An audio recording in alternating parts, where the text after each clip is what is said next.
Déjà, merci beaucoup. Merci à tout le monde de votre présence. Donc aujourd'hui, l'objectif, c'est de parler de l'outil de IBM, Turbonomic, et de comprendre comment, avec cet outil, on peut reprendre le contrôle des dépenses en infonuagique. Donc pour ça, on a aujourd'hui avec nous, peut-être c'est la slide d'après, on a aujourd'hui avec nous Nicolas, qui est spécialiste des ventes en automatisation chez IBM. Et donc moi qui suis directeur de compte chez Novipro et spécialiste software. Donc je vais te laisser, Nicolas, si tu veux, nous présenter justement ton ordre du jour et ce qui s'ensuit. Oui, merci Kevin. Merci Kevin et puis à Novipro pour l'opportunité de présenter ce webinaire aujourd'hui avec vous. Donc effectivement, on va parler de turbonomique et essentiellement qu'est-ce que ça fait la gestion de ressources applicatives. Donc on va commencer par une introduction rapide. Ensuite, on va définir qu'est-ce que la gestion des ressources applicatives et pourquoi est-ce que vous en avez besoin dans votre organisation aujourd'hui. Comment assurer la performance de vos applications d'affaires. Et ensuite, on va regarder comment est-ce qu'on peut planifier également une migration infonuagique. Donc, dans un contexte de migration d'un cloud vers l'autre ou de sur site vers le cloud, comment est-ce qu'on peut faire ça de façon optimisée plutôt que de faire des bit and click. Ensuite, on va avoir quelques vidéos pour montrer l'outil, un peu rentrer dans l'outil, montrer comment il fonctionne et puis ce qu'il peut apporter sur le cloud et pour l'automatisation. Puis ensuite, on terminera avec une petite conclusion. C'est, comment dire, avant de rentrer dans le détail, c'est un webinaire qui se veut interactif et que s'il y a des questions dans le chat ou dans le Q&A, n'hésitez pas à les poser. Puis Baptiste et Kevin pourront les communiquer ou répondre en temps réel. Puis on va essayer d'adresser toutes les questions que vous avez. Donc, l'adoption aujourd'hui de l'info nuagique s'accélère dans toutes les organisations au niveau TI. Et avec ça, en fait, la complexité puis les coûts d'opération augmentent. Donc, on a de plus en plus d'environnements infonuagiques.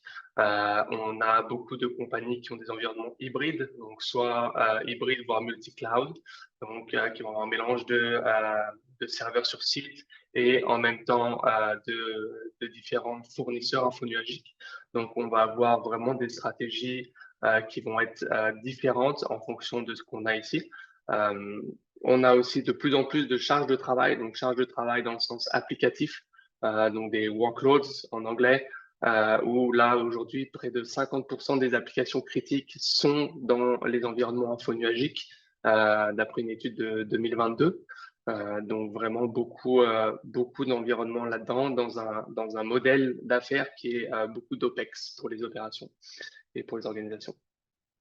Et ce qu'on constate avec cette mouvance vers le cloud, c'est qu'on a de plus en plus de gaspillage. C'est-à-dire que par habitude, sur site, on avait tendance à surprovisionner, surallouer des serveurs. Si on avait un problème de congestion à quelque part, on rajoutait du CPU, on rajoutait de la mémoire, on rajoutait des boîtes de serveurs. Et puis, c'était du CAPEX, ça appartenait à l'organisation. Et puis, c'était beaucoup, comment dire, il y avait beaucoup moins de gestion des coûts dans ce sens-là. On a eu tendance à traduire ces mêmes habitudes vers le cloud. Mais dans le cloud, ça se transforme par des coûts d'OPEX récurrents à tous les mois. Et en moyenne, on estime, et c'est ce qu'on voit également avec les clients de Turbonomic, une dépense moyenne de 30% qui sont vraiment des dépenses superflues, qui sont des dépenses de surapprovisionnement ou juste de buffer qu'on se prend par habitude. Donc, beaucoup de gaspillage qui se transcrivent par des coûts mensuels dans le cloud. Et puis, de plus en plus d'incertitudes. Aujourd'hui, on est de plus en plus dans des environnements avec des containers également qui sont beaucoup dynamiques, qui bougent à chaque seconde ou au moins à chaque minute et qui nécessitent une certaine planification. Mais cette planification est beaucoup plus difficile du fait de la mouvance des environnements, des infrastructures et des applications sous-jacentes et de plus en plus de demandes. Donc, c'est à partir de ces quatre observations-là qu'on rentre vraiment dans le sujet. Aujourd'hui, on a beaucoup de solutions indépendantes que les organisations utilisent pour monitorer leur cloud, pour faire leur projection, pour faire leur planification budgétaire, etc. et également pour essayer de garantir la performance des applications. Un des gros points, c'est qu'une application d'affaires aujourd'hui qui roule sur une infrastructure, qu'elle soit sur site ou sur le cloud, a besoin de ressources et va être très demandante et va devoir aussi être, comment dire, alimentée en infrastructure de façon dynamique. Aujourd'hui, on a beaucoup d'équipes qui sont cloisonnées ou qui travaillent en silo, entre guillemets. Chacune de ces équipes utilise différents types de données, utilise différents outils pour faire leur monitoring, pour faire leur gestion de l'infrastructure, pour faire leur gestion des applications. Là, on le voit à droite, le modèle typique, vraiment, c'est on part d'en bas, on a nos ressources. Donc, ces ressources, bah, c'est de l'infrastructure avec des ressources réseau, de la mémoire, des calculs. Donc, il y a du compute, là, du CPU, si on parle concrètement des IOPS.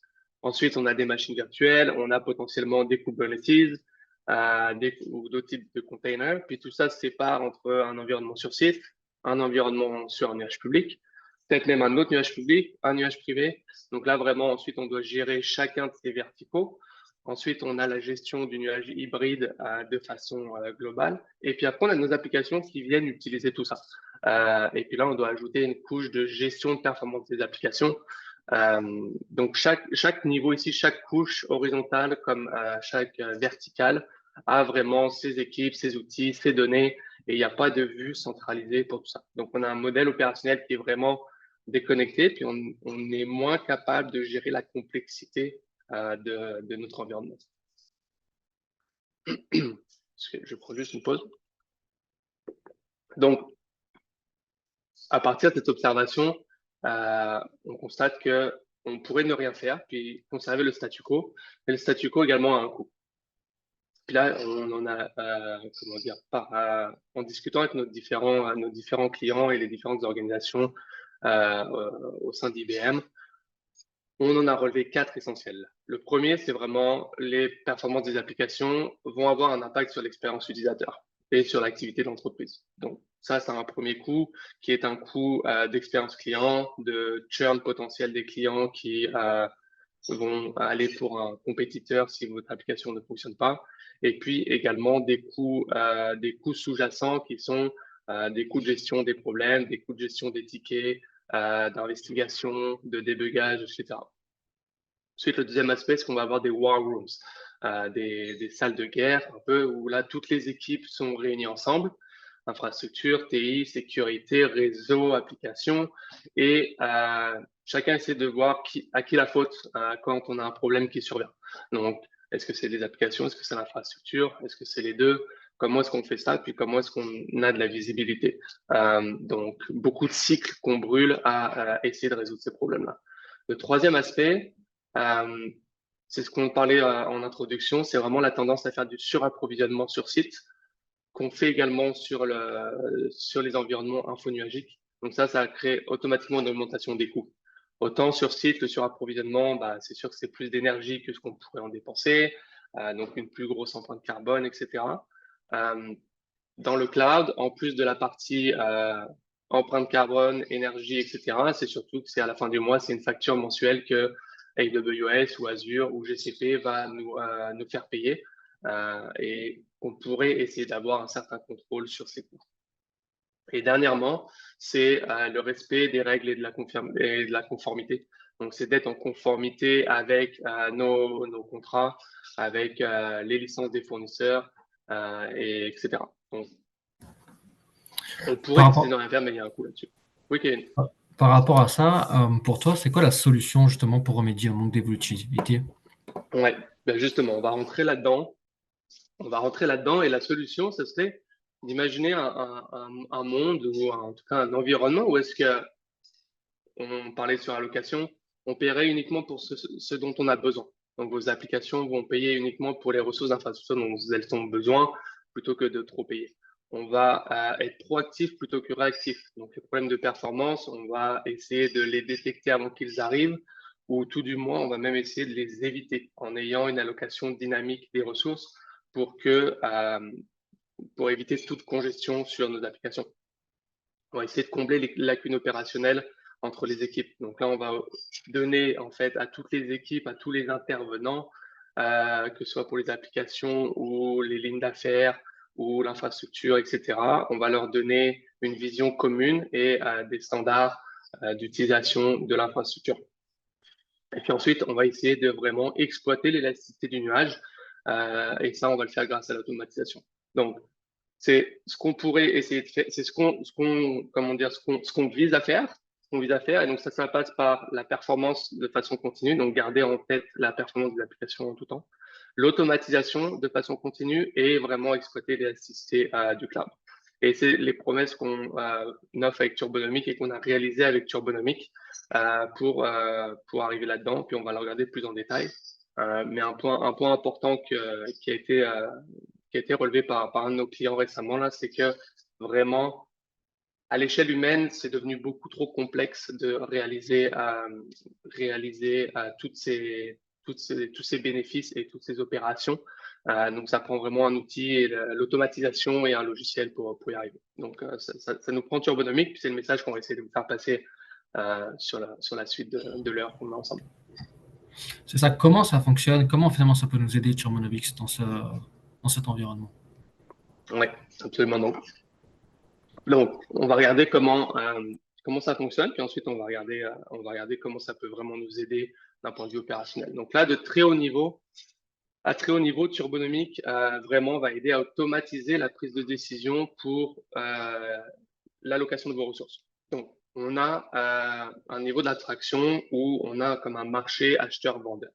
On a notre infrastructure qui est disponible, qui a comme des ressources à mettre à disposition, des bases de données, du compute, de la mémoire, des IOPS, des gigas ou des teraoctets de storage, etc. Puis, on a des applications qui, elles, sont des acheteurs qui ont besoin de ces ressources pour fonctionner. Puis, à un moment donné, elles en ont besoin plus qu'à d'autres. Ça peut être des applications qui sont cycliques, des applications qui ont certains pics de trafic à un moment donné. On peut penser là c'est Black Friday en ce moment, donc on peut penser à certaines applications de e-commerce qui vont avoir des gros pics de trafic dans les prochains jours. Ça ne veut pas dire qu'ils auront besoin de ces ressources-là d'infrastructure tout le reste de l'année. Mais là, pour les prochains jours, ils auront besoin de supporter un certain niveau de trafic. Donc, comment est-ce que je mets en corrélation mes besoins avec mes ressources disponibles, même si c'est pour un temps restreint dans le temps. Donc, là, on a ce contexte-là de acheteur, vendeur, d'offres et de demandes. Puis là, au milieu, donc, c'est un arbre de service qu'on va voir un peu plus en détail après. Mais on a donc la demande de nos applications, puis l'infrastructure qui est disponible. Et là, Turbonomic va mettre les deux en corrélation et puis va faire une analyse entre vraiment les besoins des deux de façon multidimensionnelle. C'est-à-dire que, par exemple, on va regarder une application qui a beaucoup de besoins en CPU, mais a-t-elle besoin peut-être aussi d'autant de mémoire ou pas? Et donc, on va vraiment mettre tout de façon, toutes les dimensions ensemble qui sont disponibles dans l'infrastructure pour corréler tout ça avec ce que l'application a besoin en temps réel pour fonctionner à pleine performance. Et le dernier aspect, ça va être l'automatisation. On va en parler grandement dans les prochaines minutes ensemble. C'est sûr que l'automatisation va permettre vraiment de scaler, là, si j'utilise un anglicisme, de scaler les opérations et de vraiment exécuter beaucoup plus d'actions à ce moment-là. Donc, en termes d'actions qui peuvent être prises avec Turbonomic. Parce que là, le but, c'est vraiment d'avoir un logiciel et non des ressources TI qui vont prendre les décisions complexes d'allocation de ressources. Ça a deux bénéfices. Un, c'est qu'on va être de plus en plus capable on va libérer du temps à nos ressources humaines et à nos experts TI pour travailler plus sur de l'innovation ou le développement d'autres applications, etc., plutôt que de juste faire de l'allocation de ressources ou du débugage. Et puis deux, on va pouvoir aussi vraiment faciliter la prise de décision complexe. Un logiciel et un algorithme va être beaucoup plus à même de parser l'ensemble des templates disponibles dans AWS pour savoir lequel est le meilleur pour ma configuration X, Y, Z d'une application d'affaires existante. Donc là, on a mis 4 aspects en particulier avec Turbonomic: l'optimisation des nuages publics, l'optimisation des containers, l'optimisation des centres de données donc sur site, puis l'informatique durable. Donc sans rentrer dans tous les détails, mais les points essentiels qu'on va vouloir regarder, c'est le dimensionnement des machines virtuelles, le dimensionnement de nos conteneurs, donc vraiment s'assurer qu'on a en tout temps les bonnes dimensions de machines, la configuration des volumes de stockage. Pour les containers, ça va être le déplacement des pods, la mise à l'échelle des clusters. Donc, c'est vraiment scaler nos clusters puis de façon dynamique, faire de la planification de nos conteneurs et puis également maximiser la couverture des instances réservées et optimiser les achats d'instances réservées. Un mot rapide sur les instances réservées, souvent c'est quand on a un fournisseur de cloud comme AWS ou Azure, pour en prendre que deux. Ils vont avoir ce qu'on appelle des instances réservées. Puis les instances réservées, c'est un peu comme une grosse carte de crédit avec plusieurs templates qu'on a le droit d'utiliser, puis qu'on a déjà prépayé. Puis on peut déployer de l'infrastructure sur d'autres templates, sur d'autres modèles, sur d'autres workloads disponibles, puis on va payer pour cela. Ou alors on peut utiliser ces instances réservées qui sont déjà prépayées, puis qui généralement bénéficient d'un certain escompte de volume parce qu'elles ont été prépayées. Donc là, Turbonomic va vraiment aider par son algorithme et son analytics à déterminer comment est-ce que je peux exploiter au maximum mes instances réservées plutôt que d'aller piger encore à l'extérieur et d'aller devoir payer des coûts supplémentaires. J'ai déjà un pool de ressources disponibles. Comment est-ce que je l'utilise au maximum? Puis le dernier aspect, c'est l'informatique durable. On en parlait un petit peu, que ce soit sur site ou dans le cloud. Dans le cloud, c'est beau, c'est magique, mais ça reste que à la fin, c'est des serveurs. C'est des serveurs qui sont physiques, qui sont quelque part, qui qui utilisent de l'électricité, qui génèrent de l'énergie, qui ont une empreinte carbone, etc. Donc, l'informatique durable, ça va être vraiment de permettre également de réduire nos coûts.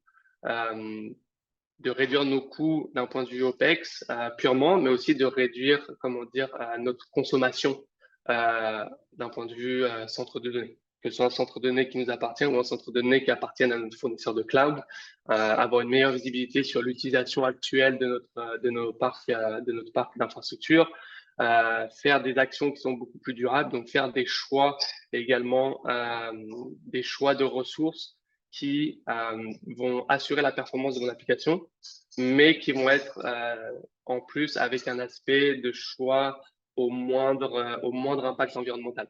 On va notamment pouvoir comparer les émissions de CO2 que génèrent différentes solutions, que ce soit dans un cloud ou dans un autre. Ça, Nicolas, c'est... pardon.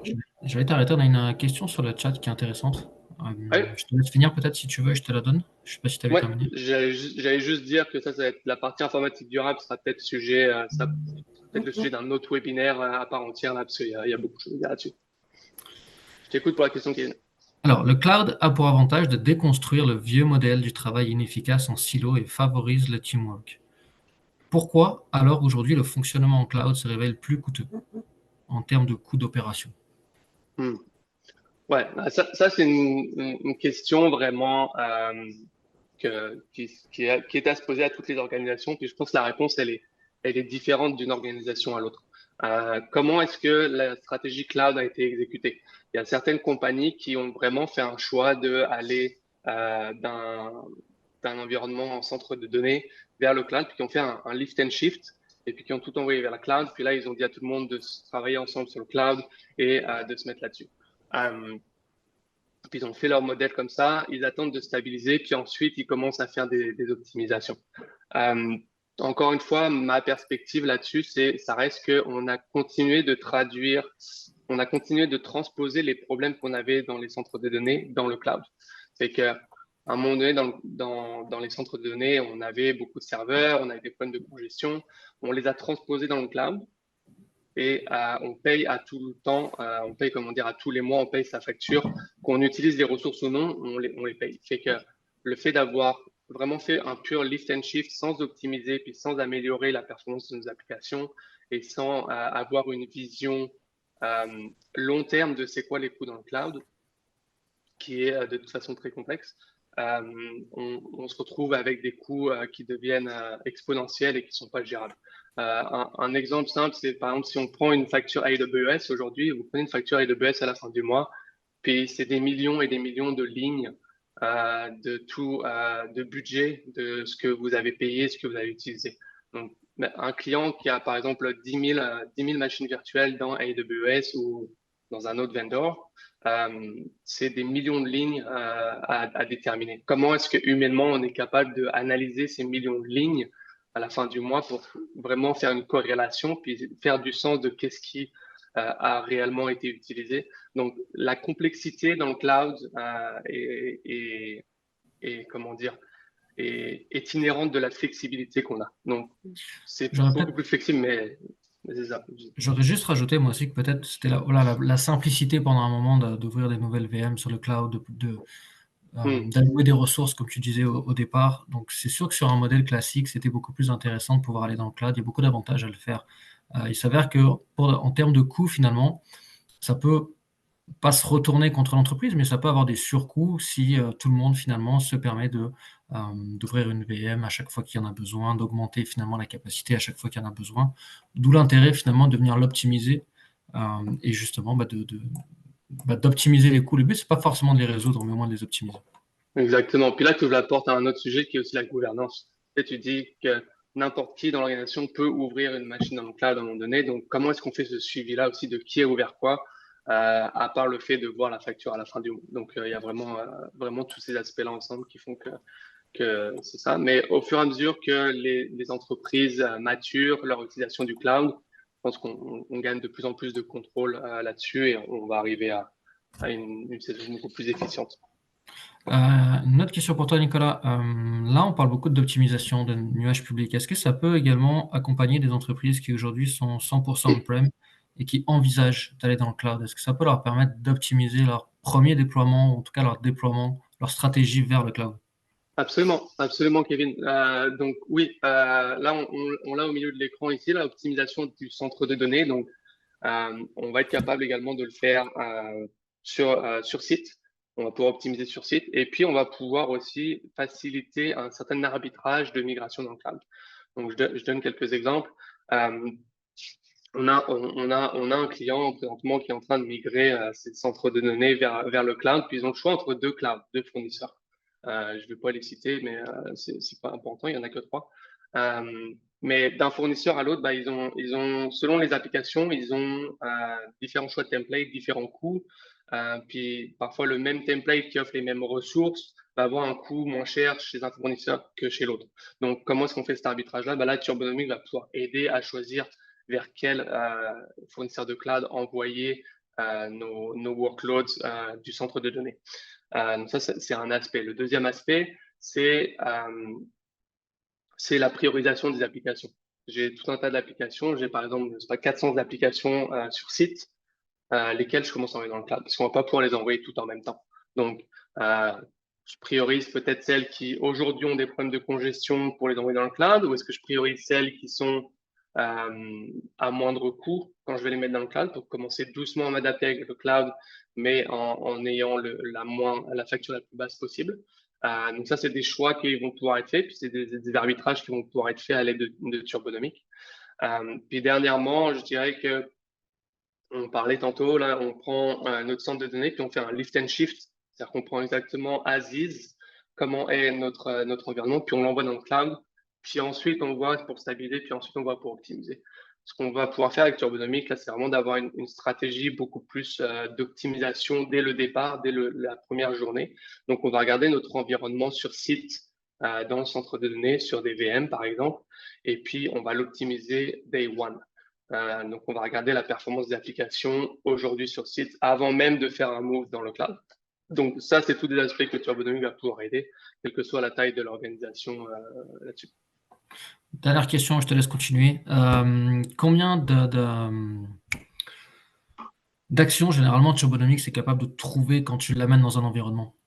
Ouais, alors ça va dépendre vraiment. Je dirais que ça va dépendre de la taille, hein. C'est sûr que un environnement qui a 500 machines virtuelles versus un environnement qui en a 50 000, on va pas trouver le même nombre d'actions. Maintenant, en absolu, on trouve plusieurs choses. En absolu, on trouve en général environ jusqu'à 30% d'optimisation des coûts qui sont liés en fait à la surallocation de ressources. L'autre aspect, c'est qu'on trouve pour un environnement de 10 000 machines, mettons, on a un client qui avait trouvé 3 000 actions mensuelles. Donc, on a mis Turbonomic pour vraiment découvrir 10 000 machines virtuelles. Et en dedans d'une journée que Turbonomic était lancé, on avait découvert 3 000 actions qui étaient à faire pour vraiment optimiser l'environnement, assurer la performance des applications et puis continuer dynamiquement à louer l'infrastructure. Donc, 3 000 actions mensuelles. Si on prend 22 jours ouvrables dans un mois, là, on parle de plus de, si je ne me trompe pas, là, plus de 150 actions par jour à prendre. À l'échelle humaine, ça devient impossible. Donc, c'est pour ça, vraiment, on parlait encore une fois, et puis on va y aller là, on parlait de l'automatisation qui nous permet vraiment de faire ces niveaux de dynamisme et d'automatisation vraiment à échelle beaucoup plus exponentielle. Super. Est-ce qu'il y a d'autres questions pour l'instant ou on continue? Non, c'est tout bon. On continue, super. Fait que là, c'est vraiment un écran juste pour vous montrer à très, très haut niveau, mais on va le voir dans les vidéos tantôt. On va s'assurer de garder du temps pour ça. Mais le but, c'est vraiment d'automatiser les actions à tous les niveaux de l'infrastructure. Donc là, je sais pas si est-ce que vous voyez mon curseur un peu si je fais ça? On va essayer. Est-ce que je peux faire ça, par exemple? On le voit un petit peu normalement. On peut faire ça. Ouais, On va faire ça. parfait. Là, on a en haut vraiment, on a ce qu'on appelle nos applications d'affaires qui sont découvertes. Donc, c'est vraiment toutes nos applications qui ont besoin de ressources pour fonctionner, puis dont on veut assurer la performance. Et puis ensuite, ici, à partir d'ici, tout en dessous, on a toute l'infrastructure sous-jacente. Donc, on a nos bases de données, on a nos containers, on a nos pods, on a nos différents workloads, les namespaces, on a nos machines virtuelles, les serveurs de bases de données, les volumes de stockage, etc., etc. Et qu'est-ce qui se passe? C'est que Turbonomic, en fait, à chacun des niveaux de l'infrastructure, donc là, on voit au niveau des containers, au niveau des VM, au niveau des databases, des bases de données, va avoir différents types de recommandations qu'il va pouvoir donner. Donc là, on voit, par exemple, il y a des actions qui sont des actions de performance. Donc, pour assurer la performance, on va vouloir augmenter le niveau de CPU ou là, on a un VMM limit congestion. Donc là, on a un niveau de mémoire virtuelle qui atteint sa limite. Donc, on va avoir une action de recommandation, certainement d'augmenter cette mémoire virtuelle pour assurer la performance. Après, on va avoir des actions qui vont être des actions d'économie purement. C'est-à-dire que là, on a un modèle type M5A 2X large, et puis on ne s'en sert pas à 100%. Et puis, on voit aussi également qu'au niveau coverage des instances réservées, on est à 0%. Turbonomic va recommander d'aller prendre un template de type C5A X large qui va premièrement permettre d'utiliser 50% de nos instances réservées parce qu'on en a sûrement une partie là-dedans. Puis également qui est un modèle plus petit, donc qui coûte beaucoup moins cher à utiliser on demand. Et on a un impact là mensuel de $212 par mois. Là, c'est un exemple avec une action d'économie qui permet de réaliser ce genre d'économie. Imaginez si on multiplie ça par 1000, 5000 ou 10 000. C'est de là que viennent vraiment les économies d'échelle et les économies en dollars purs à la fin du mois grâce à Turbonomic. On a également des affaires de type pour les bases de données, puis pour les différents volumes de stockage. Donc, ça, c'est vraiment pour vous montrer le niveau d'intervention de Turbonomic qui est sur tous les plans de l'infrastructure, de votre infrastructure. Donc là, si on revient un peu sur la partie un peu marketing, en tout cas conceptuelle, trois aspects à nouveau dans l'approche de Turbonomic pour s'assurer de la bonne opération de votre infrastructure et de vos applications.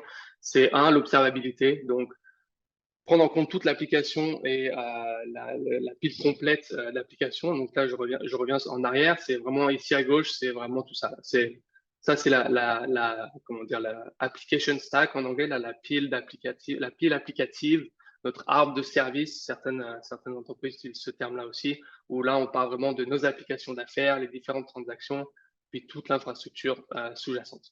Donc, c'est vraiment avoir cette visibilité complète. Puis, comment est-ce que Turbonomic obtient cette visibilité? C'est une simple découverte par API. Il n'y a pas d'agent à installer, il y a rien de tout ça, c'est de la découverte par API. Donc, Turbonomic permet de se connecter à votre hypervisor ou à votre environnement cloud avec des droits d'admin. Puis là, à partir de là, toute la découverte se fait de votre environnement au complet. Et ainsi que les informations de billing, les types de templates auxquels vous avez accès, etc., les instances réservées, pour pouvoir permettre d'avoir ces recommandations de façon complète. Le deuxième aspect, c'est l'analyse multidimensionnelle. On en parlait un peu plus tôt rapidement.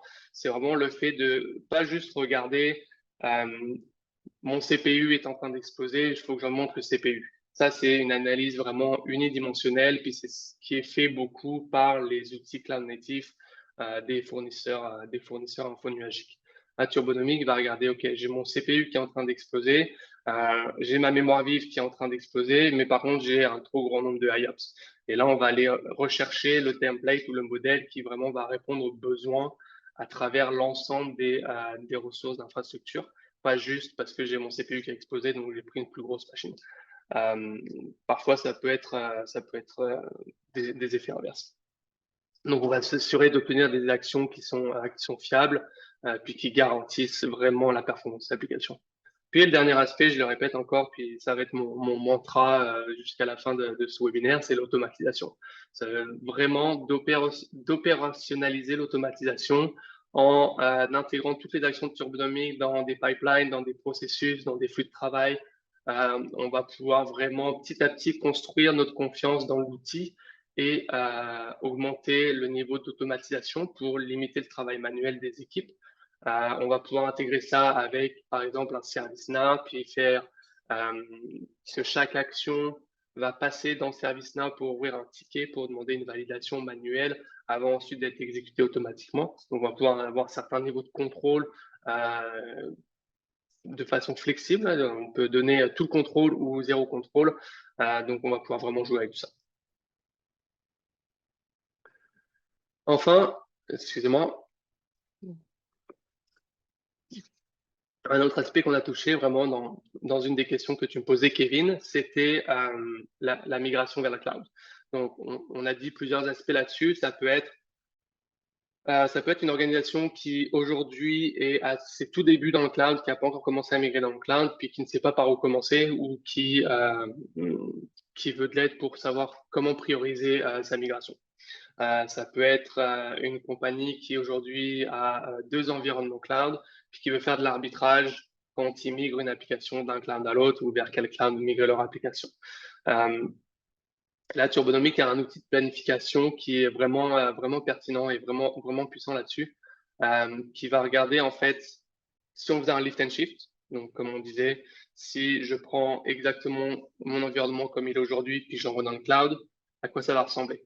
Donc, il va aller regarder quel va être mon coût de CPU, mon coût de compute à la demande, mon coût de mes instances réservées, mon coût de base de données, etc., mon coût de storage. Il va regarder tout ça, puis il va dire, OK, bah, si je transcris tout ça qui est sur site dans le cloud GCP, ça va me coûter tant par mois sur cet aspect-là. En plus de ça, il va me dire que j'ai 620 machines dans cet exemple-ci, puis que j'en ai 15 qui ont un risque de performance et 558 qui ont des opportunités d'efficacité. Un risque de performance, c'est simplement une application qui a de la congestion, c'est une base de données qui est congestionnée, c'est n'importe, vraiment quelque chose qui va faire que l'application pourrait ne plus fonctionner à son plein potentiel. Des opportunités d'efficacité, c'est plusieurs choses. Ça peut être une VM qui est trop grosse, qu'on pourrait mettre plus petite. C'est une VM qui est utilisée 8 heures par jour, mais qu'on garde allumée 24 heures par jour. Donc, c'est ce genre de petits aspects-là où on pourrait optimiser. Donc là, on pourrait choisir de vraiment faire ça, de envoyer tout ça dans le cloud. Et on va, comme on disait, vu qu'on va retranscrire nos problèmes de performance, on va retranscrire nos problèmes de surallocation de ressources, etc. Mais voilà, ça serait ça le coût par mois basé sur vos templates dans Google Cloud, par exemple. Et là, il offre une deuxième alternative qui est souvent ce que certaines organisations, je dirais environ une organisation sur deux fait un choix, puis l'autre, une organisation sur deux fait l'autre. C'est qu'une organisation sur deux fait vraiment le choix de faire le lift and shift, stabiliser dans le cloud, puis ensuite optimiser. Puis l'autre moitié va faire l'optimisation, envoyer dans le cloud, et puis ensuite stabiliser. Donc, Turbonomic donne les deux, puis donne là vraiment la vision, OK, optimisons maintenant les ressources qui sont sur site, et puis comment est-ce qu'une fois que c'est optimisé, j'achète les bons templates dans le cloud. Et donc là, il donne vraiment une vision où c'est que on passerait de 620 VM à 612, on éliminerait les risques de performance, on éliminerait les opportunités d'efficacité parce qu'on les aurait résolus. Et puis voilà mon nouveau coût dans le cloud. Dans ce cas-là, dans cet exemple-là qu'on a fait pour cette slide, on parle d'une économie de 100 000 $ par mois entre avoir fait l'optimisation versus avoir fait juste le lift and shift. Donc, dans un projet cloud qui dure 12 à 18 mois en général, imaginez 18 mois où c'est qu'on run un 100 000 $ par mois de plus de coûts d'OPEX parce qu'on n'a pas fait l'optimisation tout de suite. On parle de 1,8 million de dollars qui très rapidement sont allés dans les poches du fournisseur cloud et qui auraient pu être utilisés autrement. Donc, c'est vraiment là tout le pouvoir de l'arbitrage et de la planification avec Turbonomic. Donc, là-dessus, je vais regarder, avant de passer à la démo, est-ce qu'il y a des questions dans le chat? Quelque chose, Kevin, peut-être? Non, il n'y a pas de question. Moi, je vais juste me permettre d'en poser une. Pourquoi, avec de telles économies, il y a quand même des entreprises qui préfèrent faire un lift and shift? C'est une question de ressources humaines dans l'entreprise qui n'ont pas la possibilité. Quand tu parles d'économies comme ça paraît logique. Donc, qu'est-ce qui pourrait expliquer justement que des entreprises ne le font pas?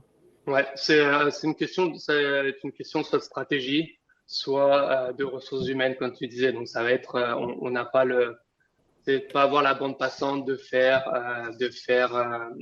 l'optimisation tout de suite. Ça peut être aussi des questions de priorisation, c'est-à-dire qu'il y a certaines applications qui peuvent être désuètes, qui, si elles ne sont pas migrées tout de suite dans le cloud, comment dire, ne vont plus pouvoir fonctionner. Donc, il faut les moderniser très rapidement.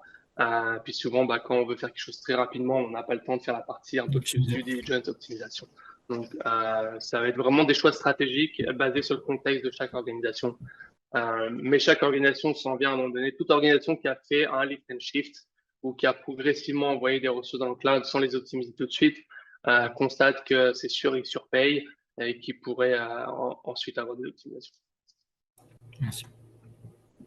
Ok, fait qu'on va essayer, on les a pas essayés, fait qu'on va essayer ça comme ça. J'espère que le son va marcher, pas juste pour moi. Dites-moi si ça marche pas le son. Non, pour l'instant, j'ai pas de son. Non? Non. Donc on va avoir un petit problème alors. Comment est-ce que je vais pouvoir partager le son là-dessus?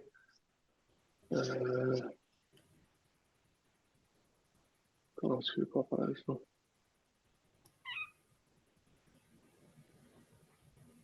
C'est quand je fais le partage d'écran peut-être. Peut-être, ouais.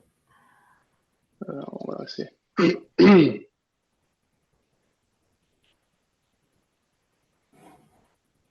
Ouais, on va recommencer. Share sound. Ouais, there we go. Là, ça devrait marcher.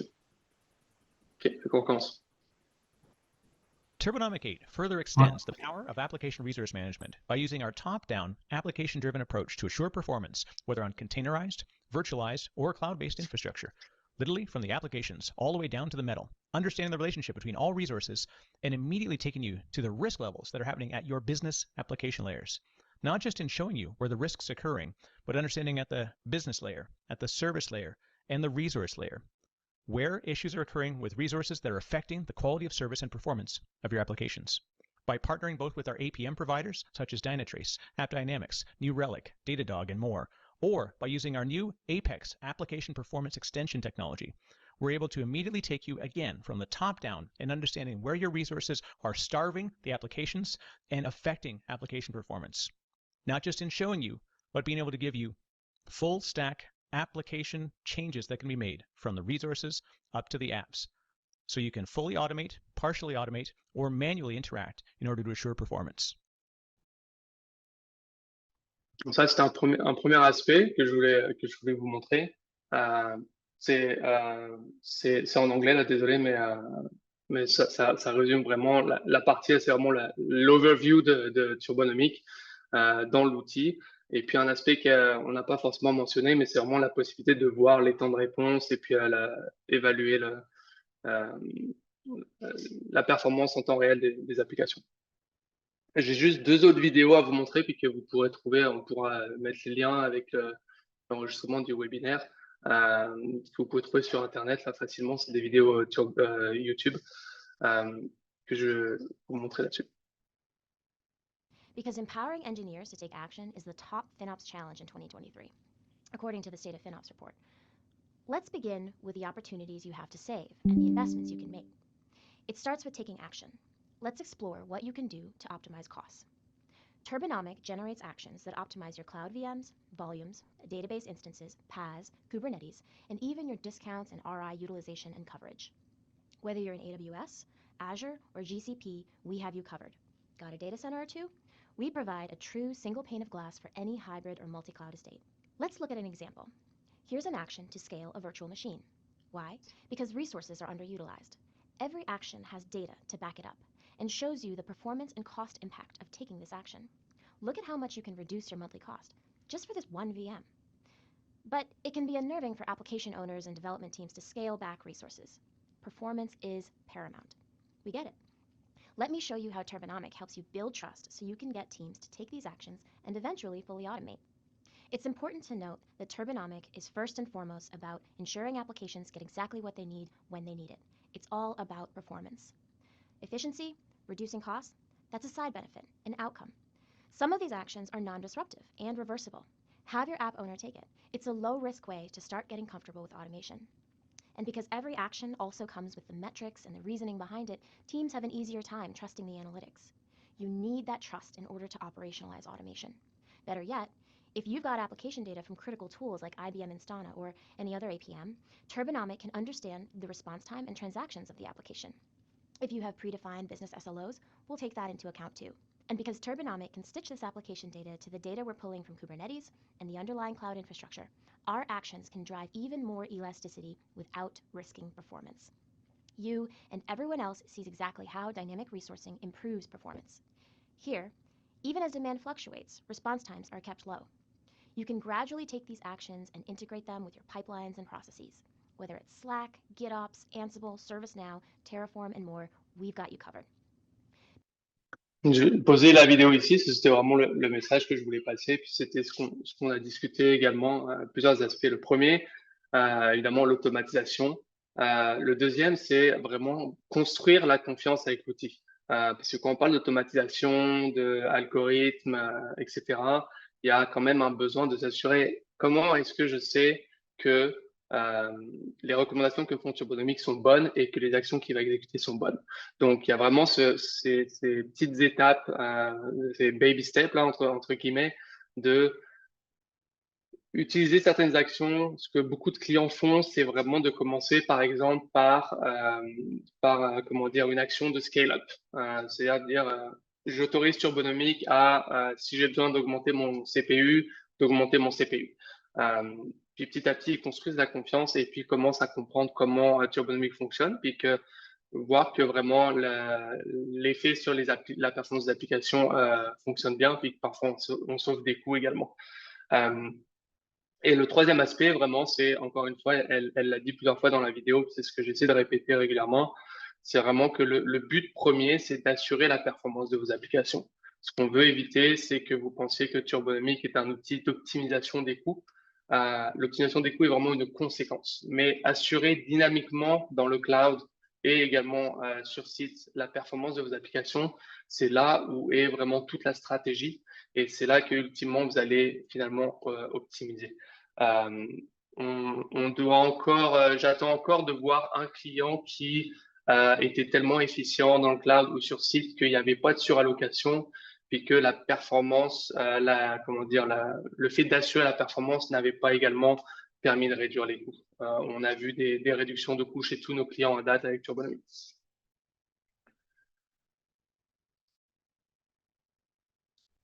Donc ça, c'est pour la partie démo que je voulais vous montrer rapidement. On pourrait aller plus en détail par la suite dans des sessions privilégiées avec vraiment plus une vue complète des possibilités. Mais vous l'avez vu également, c'est que pour chacune des actions que Turbonomic propose, il y a les explications de pourquoi on prend cette action et puis les conséquences en termes de nouveaux templates, nouveaux types de ressources, puis les nouveaux coûts également, que ce soit à la hausse ou à la baisse. Donc, encore une fois, qu'est-ce qu'on peut faire avec Turbonomic pour garantir la performance des applications au plus bas coût possible? On va améliorer la productivité du personnel informatique. On l'a dit, le fait de faire 3000 actions mensuelles va être impossible de faire à l'échelle humaine.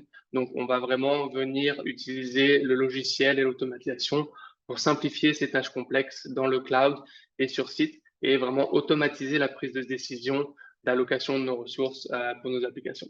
Donc, on va avoir beaucoup plus de temps pour le personnel informatique pour faire de l'innovation et des tâches à valeur ajoutée. On va optimiser nos dépenses dans le nuage public. On l'a vu au tout début, 7 organisations sur 10 estiment qu'il y a du gaspillage dans le nuage public. Puis nous, on observe environ 30% des coûts de nuage public qui sont des coûts gaspillés par les organisations. Donc là, on va vraiment avoir un outil qui va nous aider à consommer puis à payer uniquement pour ce dont les applications ont besoin et de garantir leur performance. Un autre aspect dans l'optimisation des dépenses et le fait de garantir les performances, c'est que on disait, c'est tout ce qui est les soft costs. C'est-à-dire que si je garantis la performance de mes applications, c'est moins d'appels de mes clients qui sont mécontents parce que l'application ne marche pas, c'est moins de tickets à ouvrir dans mon système, c'est moins de tickets à investiguer, c'est moins de débugage, etc. Donc, c'est aussi tous ces coûts-là sous-jacents qui vraiment vont être optimisés sans qu'on le voit réellement sur la facture cloud. Ensuite, un troisième aspect, c'est vraiment d'accélérer toute la production puis la mise en place des projets en réduisant les risques associés. Donc, c'est de savoir comment prioriser la migration de mes applications vers le cloud, le faire de façon efficace et en toute sécurité, tout en accélérant la modernisation pour bénéficier de l'élasticité du cloud. Augmenter l'utilisation de notre infrastructure. Donc là, c'est vraiment éliminer les possibilités que l'infrastructure soit l'origine des problèmes de performance, éviter qu'on fasse du surapprovisionnement et également exploiter à 100% notre infrastructure de façon dynamique, ainsi que nos instances réservées, etc. Finalement, accélérer la consolidation et la modernisation de nos différents projets. Donc, ça rejoint un peu tout ensemble, mais ça va être de vraiment permettre d'utiliser l'élasticité du cloud et la flexibilité du cloud pour accélérer la transformation technologique des différentes organisations.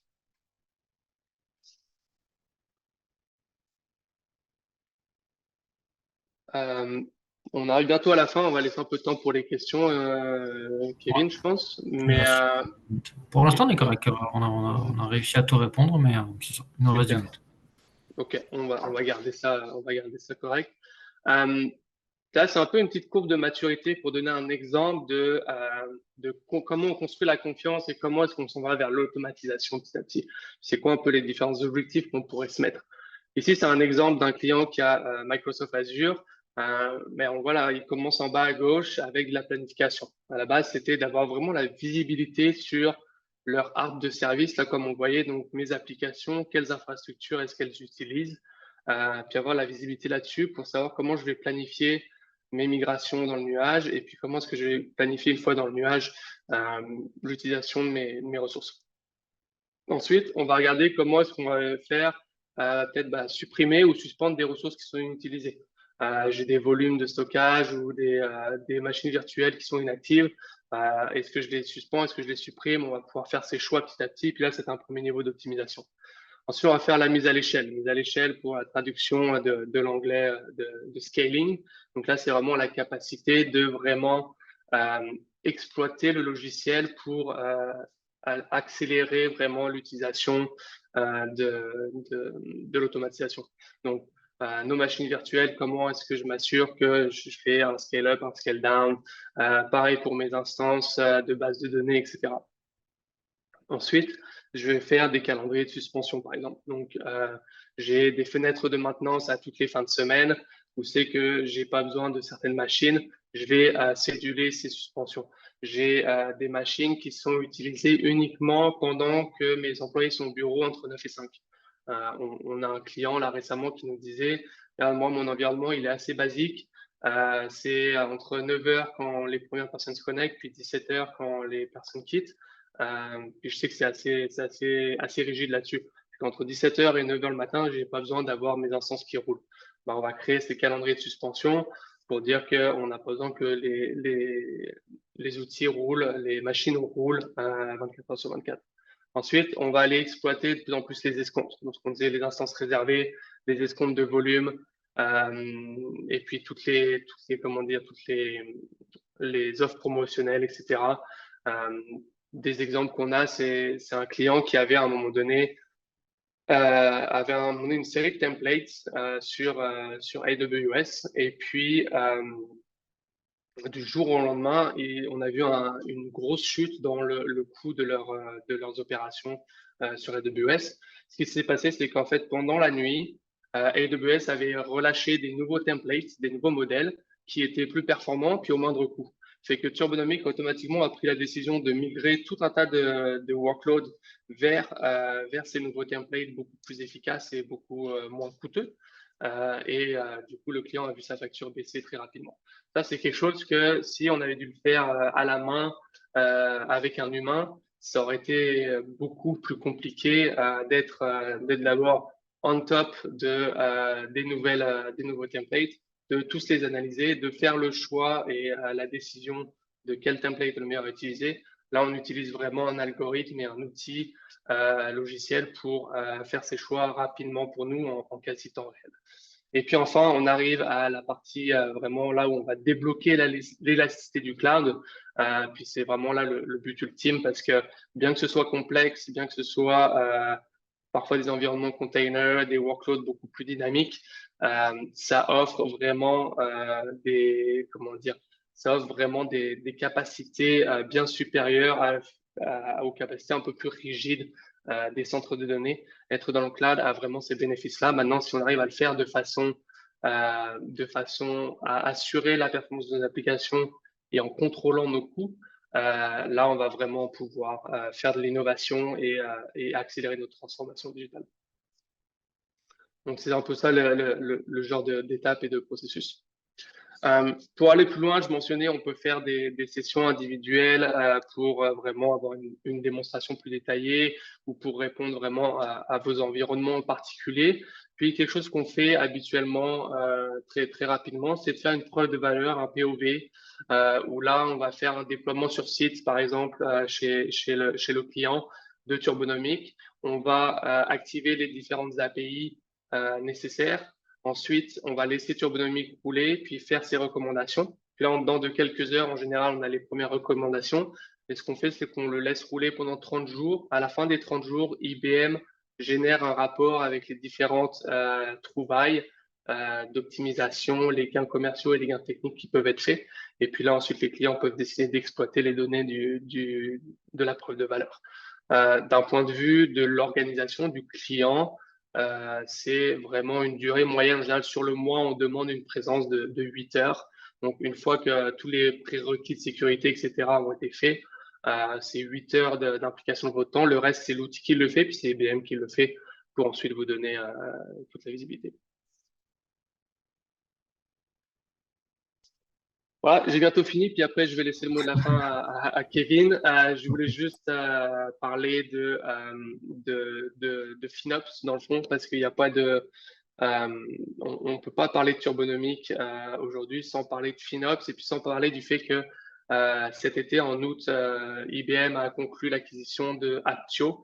Apptio, qui est une compagnie qui a plusieurs produits, dont Cloudability, qui est vraiment un outil de FinOps. Donc, en quelques mots, le FinOps, c'est vraiment l'opération, donner une visibilité aux organisations sur les coûts dans le cloud et les coûts opérationnels dans le cloud. C'est vraiment une pratique qui est venue nécessaire par la présence du cloud et le déploiement du cloud. Donc, on a 3 aspects là-dedans. On a vraiment la partie informer, ensuite optimiser, puis ensuite opérer. Donc, informer, c'est vraiment d'avoir la visibilité sur nos coûts dans le cloud. Quelle organisation utilise quoi? On a parlé là des applications d'affaires puis de l'infrastructure. Maintenant, on va commencer d'un point de vue FinOps à allouer une application RH. C'est l'équipe RH et le budget RH qui doit payer pour les ressources cloud. Une application qui est plus pour l'équipe de comptabilité, voilà, c'est imputable à l'équipe de comptabilité. Donc, la partie informée qui va être faite avec Cloud Mobility, donc un outil de IBM Apptio, va être faite pour ça. Ensuite, il y a la partie optimisation. Là, on va corréler toutes les informations puis les analyser. On va pouvoir faire du chargeback, showback. Donc, une fois qu'on a identifié que l'équipe RH utilise 10% de nos ressources cloud à la fin du mois, on va pouvoir leur charger sur leur budget en interne ce 10%-là. Puis, on va pouvoir avoir des vases communicantes et travailler conjointement entre les équipes de finance, les équipes TI, puis tous les départements qui utilisent le cloud. Puis finalement, on va opérer, puis c'est là où Turbonomic vient plus dans cet aspect-là, un petit peu dans la partie optimisation, évidemment, mais opérer, donc c'est là où on va automatiser puis ajouter la gouvernance. Donc, on l'a vu extensivement aujourd'hui, mais c'est ça l'idée. Donc, vraiment, encore une fois, une autre idée de webinaire pour la prochaine fois avec Novipro, plus parler de FinOps et de comment est-ce que les organisations font l'analyse financière de leur cloud. Hop, voilà, j'avais fini pour aujourd'hui pour passer tous les messages. Kevin, je te laisse le mot de la fin. Merci beaucoup déjà Nicolas pour toutes ces informations et la présentation. Moi, le mot de la fin, c'est simplement pour vous expliquer comment Novipro peut vous aider finalement avec un outil comme Turbonomic. Novipro est un partenaire IBM Platinum, donc c'est le plus haut niveau de partenariat disponible. Donc on a la connaissance justement de l'écosystème IBM, on peut vous aider à ce niveau-là pour la mise en place du POV, comme Nicolas a également pu vous discuter tout à l'heure. Donc ça fait partie des choses qu'on peut vous aider à accompagner. C'est un peu plus large aussi, nous on peut vous aider finalement dans votre stratégie infonuagique. Turbonomics est un outil qui va permettre déjà d'avoir une bonne visibilité de ce qui se passe et d'automatiser, mais déjà Novipro peut vous accompagner dans votre stratégie, que vous soyez au tout début finalement d'une stratégie cloud, c'est-à-dire d'avoir un environnement on-prem et de vouloir aller sur le cloud, mais aussi si vous êtes déjà multi-cloud, finalement d'avoir votre stratégie à 3 à 5 ans de ce que vous voulez faire et derrière, bien sûr, en utilisant l'outil Turbonomics pour optimiser tout ça. La dernière chose, c'est dans la stratégie d'automatisation également, comme disait Nicolas tout à l'heure. Par exemple, Turbonomics va vous aider à avoir 3000 actions. Je vais reprendre les chiffres de Nicolas. Derrière, est-ce que vous voulez tout automatiser? Si oui, ça prend du paramétrage, ça prend de la supervision. Ça se fait quand même pas complètement tout seul. Si c'est finalement automatisé, il va falloir aussi savoir faire des arbitrages, de savoir qu'est-ce qu'on veut automatiser, qu'est-ce qu'on veut gérer finalement, quand est-ce qu'on doit intervenir. Donc, c'est sur tous ces aspects-là, finalement, où nous, on peut aussi accompagner les entreprises pour avoir la bonne stratégie, la déployer, la superviser pour être sûr que ce soit qu'un déploiement comme Turbonomics soit une réussite. Voilà pour ça. Si vous avez des questions, sinon, n'hésitez pas à revenir. Ça peut être vers Nicolas, ça peut être vers moi. On se fera un plaisir de répondre à tout ça. Je vais vérifier dans le chat, on n'a plus de questions. Donc, on est à 13h01, on a dépassé d'1 minute. Donc, c'est pas mal carré. Donc, à moins que vous ayez certaines questions, sinon, il y a mon adresse mail qui s'affiche. Donc, n'hésitez pas pour quoi que ce soit. Super. Puis encore merci à Kevin puis à Novipro pour l'opportunité. Puis je suis sûr que vous partagerez mes informations de contact. Vous pouvez me trouver sur LinkedIn, je suis pas mal actif si vous avez des questions. Et puis, je suis là pour vous aider. Merci à tout le monde. Merci à tous. Bonne fin de journée.